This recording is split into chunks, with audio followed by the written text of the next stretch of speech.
झाड़ू के ऊपर किसी की नजर नहीं पड़नी। एक बात का ध्यान रखें, शाम के टाइम में कभी भी 1 घंटा पहले सूर्यास्त के 1 घंटा पहले 1 घंटे बाद में कभी पढ़ाई ना करें, नहीं तो आपको पढ़ाई में बहुत लॉस होगा। सूर्यास्त के 1 घंटे पहले 1 घंटे बाद में खाना ना खाएं, नहीं तो बहुत बीमारी होगी।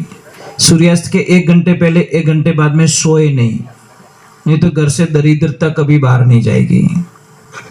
झाड़ू हमेशा छुपा के रखें, झाड़ू के ऊपर किसी की नजर नहीं पड़नी चाहिए, क्योंकि झाड़ू घर की लक्ष्मी होती है, ये बात ध्यान रखें। और लगभग कोशिश करें तकिया बिल्कुल ना लगाएं। जब आप तकिया नहीं लगाओगे तो आपकी हजारों समस्याएं खत्म होगी। अगर तकिया लगा रहे हो तो फिर तकिया लगाने का तरीका सही आना चाहिए। समझ में आ रहा है? तकिया कैसे लगाते हैं हम लोग? यहाँ लगाते हैं, यहाँ नहीं लगाना। ये तकिया यहाँ होता है, गर्दन और कंधों के बीच में जो गैप होता है तकिया वहां लगना चाहिए। पर हम लोग क्या करते हैं, यहाँ तकिया लगाते ऊपर की साइड में, तो ये बहुत दिक्कत होती है। और किसी को भी कोई काम पे जा रहे हो, जैसे यात्रा पे जा रहे हो या परीक्षा देने के लिए जा रहे हो, एग्जाम्स देने के लिए, या कहीं पे जॉब के लिए नौकरी के लिए जा रहे हो, खेत में बीज बोनी करने के लिए जा रहे हो, या सगाई के लिए जा रहे हो, तो आपको क्या करना है, जो आपका शर्ट है ना, उसके बटन नीचे से देते देते ऊपर आना है। अगर आपने ऊपर से देते देते नीचे चले गए तो आपका काम आगे 100% बिगड़ जाएगा, इसमें कोई शंका नहीं है। बोलो, इतनी मतलब चीजें होती है, हमको पता है। बटन हमेशा नीचे से देते देते ऊपर जाए, ऊपर वाला बटन लास्ट में देवे। समझ में आ रहा कि नहीं आ रहा? और आप कोई भी काम पे जा रहे हो, कोई भी यात्रा पे, सगाई के लिए, पढ़ाई के लिए, एग्जाम्स के लिए, और कोई अगर विधवा स्त्री सामने मिल जाए तो समझ लेना आपका भाग्य उदय हो चुका है। आप इतने भाग्यशाली हो कि आपको विधवा स्त्री के दर्शन हो गए। आपको पता है, अब आपने शायद उसके बारे में जानकारी नहीं ली। आप सारे लोग क्या अपशुगन मानते हो कि विधवा स्त्री का मुंह देखने पर हमारा अपशुगन होता? अपशुगन नहीं होता साहब, वो कितनी नसीब वाली होती है। कई जन्मों के दुख एक ही बार में भगवान ने काट लिया। समझ में आ रहा है कि नहीं आ रहा है? पर हमको ये बातें समझ में नहीं आती।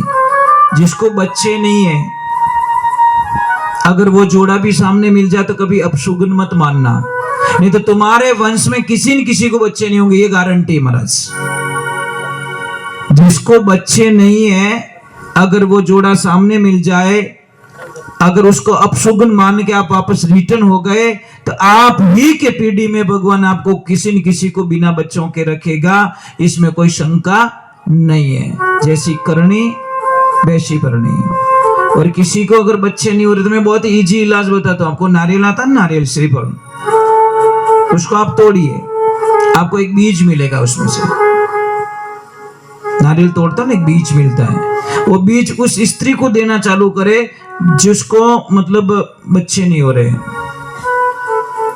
देखिए, भगवान की कृपा हुई, ईश्वर की मेहरबानी हुई, तो उसके घर में बहुत जल्दी खुशियां आएगी। परंतु ये सारी विश्वास की बातें हैं साहब। अगर विश्वास नहीं है तो मत करना। बोलो पूरा नारियल खा जावे तो की को नहीं रहे। ये सब श्रद्धा होती है, एक विश्वास होता है। भाई हमारे मंदिर में क्या होती है? पत्थर ही तो होता है, पर हम उसको भगवान मानते तो भगवान होते हैं। अगर कोई कहे यार भाटो दिखे रही हो, तो भगवान के भाटो इस देख, इसके आगे कुछ भी नहीं दिखेगा। कोई बोलता नहीं मुझे भगवान दिख रहे, तो भगवान दिखेंगे। तो ये बात है आपका विश्वास। और सबसे बड़ा भगवान को बुलाने का एक ही तरीका है, घर में शांति। एक दूसरे पति और पत्नी का मतलब क्या होता है? पति पूरा पत्नी पे विश्वास करे और पत्नी पूरा पति पे विश्वास करे। एक जोड़े का मतलब ये होता है। समझ में आ रही? दोनों की मति एक होने चाहिए। एक पूजे हनुमान जी ने, दूजोड़ो पूजे इला जी ने, तो उन घर में शांति कोई शांत तो ही नहीं रहे, कितना भी कुछ करा लो। और दूसरे नंबर मैंने कई लोगों को देखा है एसी लगाते। एसी में ठंडक होती है, एकदम कूल होता है ना, चिल्ड एकदम। देखना एसी मुंह बाहर निकल अन गालियां बोल दे। बोलो भाई एसी कहीं काम रही मैंने खाली शरीर ठंडो रही खोपड़ी ठंडी रही को नहीं। समझ में आ रहा कि नहीं आ भाई? एसी से दिमाग भी तो ठंडा होना चाहिए ना, पर मातो तो ठंडो रियो ही को नहीं, खाली बॉडी ठंडी हो गई उसकी। हर बार निकलते ही बम फोड़ दिया। भाई एसी क्यों लगाई भाई? एसी का मीनिंग होता है तेरा दिमाग भी ठंडा होना चाहिए, ये ध्यान रखे। फालतू बिल मत देना जो है, कोई एसी वाला गाने बोले बिना कनेक्शन काट दो, फालतू को बिल आ रही हो और ठंडो तो वही कौन दिमाग हो, क्या मतलब महाराज उसके। तो ये चीज है ना, सोचने की बातें होती है हमारे भाई। खाना खा रहे पेट नहीं भरा, वो खाना क्या काम का, ये चीज है। कई लोग बोलते महाराज, एक तरफ आप बोलते हो कण कण में भगवान है, तो फिर हम मंदिर क्यों जाते हैं? ये प्रश्न बहुत ही गहरा है। तो फिर हम मंदिर क्यों जाते हैं? मैं आपको एक चीज बोल दूं ना, हवा पूरे ब्रह्मांड में, फिर भी हम पंखे क्यों लगाते हैं? पंखों बट लगा नट हूणो। समझ में आ रहा है कि नहीं आ रहा है? हम पंखे के नीचे क्यों? क्योंकि पंखा विशेष करके उस हवा को हमारे तक, तो मंदिर में वो एनर्जी होती है, सबकी एनर्जी वहां मिलती है, सबका विश्वास वहां पे एक पॉजिटिविटी पैदा करता है, और पॉजिटिविटी पैदा करने पे आई बिलीव इट्स गॉड।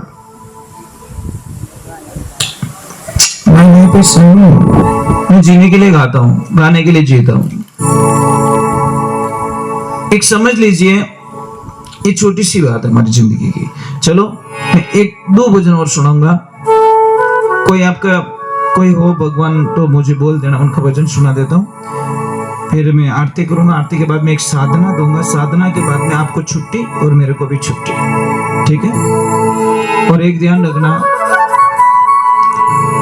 जब आप कोई भी यज्ञ में बैठोगे, हवन में बैठोगे, तो आपका तन और मन दोनों एक्टिव चाहिए। ब्राह्मण देवता के स्वाहा और वो यजमान बागुज भड़प आहा, तो यज्ञ कराने वाला भी जाएगा काम से, और यज्ञ में बैठा है वो भी जाएगा काम से, कुछ भी फायदा मिलने वाला नहीं। तन और मन दोनों स्वस्थ होना चाहिए, एक्टिव एकदम। अब मोबाइल तो घणो ही नवो है, पर बेटी बैटरी लो, उसके टावर आवे को नहीं, वो मोबाइल के नहीं चार्ज कर ले। अब शरीर तो घणा ही बढ़िया नाय धोन आएगा, कपड़ा बढ़िया नवा पहन दीदा, और मायने बैटरी लो। तो कोई काम का यज्ञ, जिसके भी घर में यज्ञ होता है साहब, मैं तो लोगों को क्या कहता हूँ, जो ये जैसे शादी होती है, सेकंड डे और एक दिन पहले बड़ी बंदोली निकालते, ये बहुत गलत काम करते हैं साहब। बंदोली एक दिन गैप में अगले दिन निकालो, एक दिन का गैप दीजिए, ताकि सारे सुबह में उठ के एक्टिव होके बारात में जाए। फिर बारातिया नाल नो पड़े, एक नीमड़ा नीचे पड़ियो, एक वटी पड़ियो, आखी रात बैठो डीजे माते धूलो उड़ायो। समझ में आ रही? बींद खुद ही नींद लेवे फेरा में, इन्हें पढ़ाए दी तो पढ़िया पछे ठा पड़ेगा पड़गा, क्यों बापड़न आखी रात जगह हो इन्हें। तो नियम ये कहता है कि बंदोली का जो सिस्टम होता है, एक दिन पहले निकाल दो, एक दिन का गैप दे दो, उस दिन कोई नहीं होना चाहिए, नाच गान बिल्कुल नहीं, नॉर्मल होना चाहिए, टाइम पे सो जाओ, सुबह में बढ़िया बारात में जाओ एक्टिव होके। समझ में आ रहा है नहीं आ रहा है? क्योंकि यज्ञ करते हुए उबासी आना भी वर्जित मानी गई साहब। अगर आपको यज्ञ करते हुए उबासी आ गई तो भी वर्जित है यज्ञ में। पर ये चीज कौन समझाए महाराज? सत्यगुरुदेव की। एक तो अगरबत्ती मत किया करो, आप अगरबत्ती करते ही आपका यज्ञ सारा असफल हो जाता है। धूप बत्ती करो, क्योंकि अगरबत्ती में बांस आता है, और बांस जलाना हमारे शास्त्रों के विरुद्ध होता है, बिल्कुल अलाउ नहीं होता साहब। फिर भी हम पहले काम करो, अगरबत्ती लगाओ, वहीं से हमारा यज्ञ असफल में चला जाता है। आप धूप बत्ती कीजिए, गूगल धूप कीजिए, और कुछ भी धूप नहीं मिले तो आप गाय का गोबर लीजिए, उसमें थोड़ी मिर्ची मिला दीजिए, थोड़ा गाय का घी मिला दीजिए, थोड़ा ये खोपरे का जो पाउडर आता है वो मिला दीजिए, ऐसे करके उसका धूप बना के धूप चढ़ा दीजिए, ये हो गया धूप बढ़िया।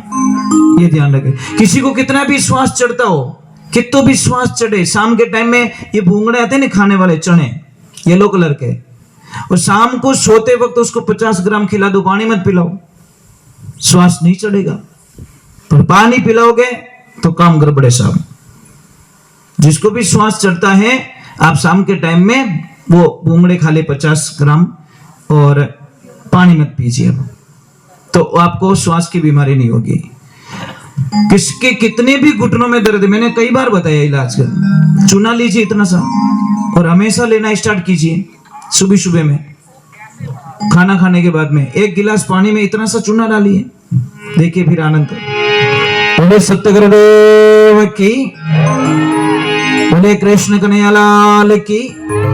आपकी नाभि है, आपने कहीं क्या पैसुटी कहो, कहीं कहो, जो भी कहते हो, अगर ऊपर आ गई तो गैस्ट्रिक बनेगा, लेफ्ट में गई तो आपको कब्जी होगी, और नीचे खिसक गई तो आपको लूज मोशन हो जाएगा। ये 3 काम है उसके। राइट में कभी नाभि जाती नहीं है, समझ में आ गई नहीं आ रही? नाभि में कभी, राइट में कभी नहीं जाती, वो जाए तो लेफ्ट में ही जाएगी, ये ध्यान रखें। बोले सत्य गुरुदेव की।